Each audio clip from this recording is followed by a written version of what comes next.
think of the best teacher that you've ever had. Does one come to mind? Sure. I would say Mr. Bowers in the 4th grade for me. There you go. Yeah. Now think of the exact opposite of Mr. Bowers. Mr. Hamilton. Okay. 6th grade.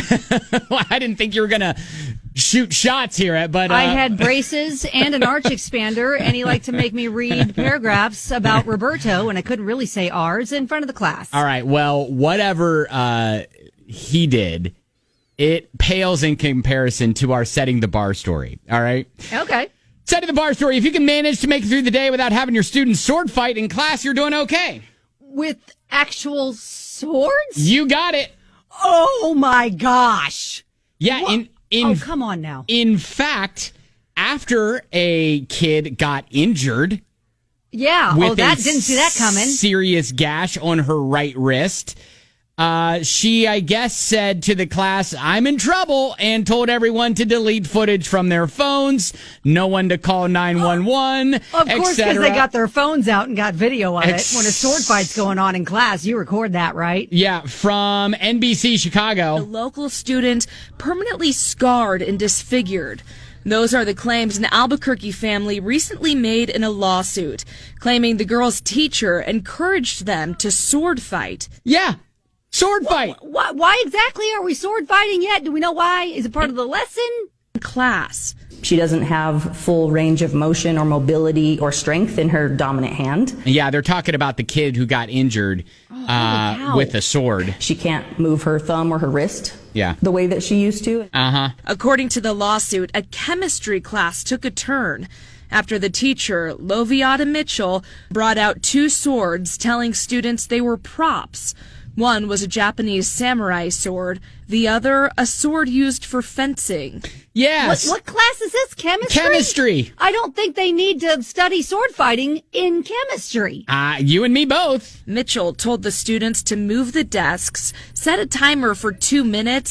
Move the desk, set a timer for 2 minutes. We're going to work this out. Did these 2 students have beef? And this was thinking how this is her creative way to settle the beef between the students? And encouraged them to fight. The lawsuit claims when a sophomore girl went up for her turn, her classmate slashed her wrist. Yeah. Oh. Yeah. So apparently not quite props. They're actual swords. And yeah, this girl got injured. So, hopefully she'll be okay. But yeah, the teacher got fired literally 2 months later. It took them 2 months to fire her, not 2 minutes. It should have taken them 2 minutes to fire her.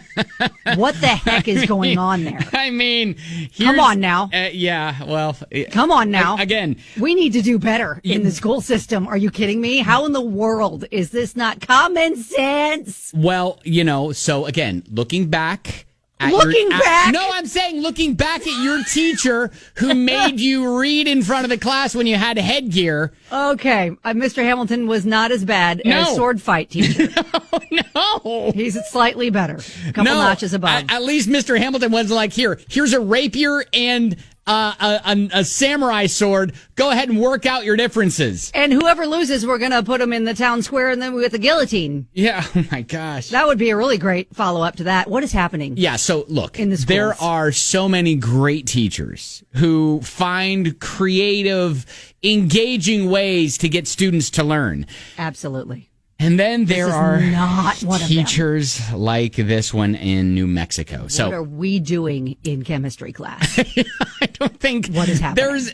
It's a battle between the elements. Fight to the death. Do we double check our curriculum and just stay engaged with your teachers? I feel like this is just a one-off, but yeah.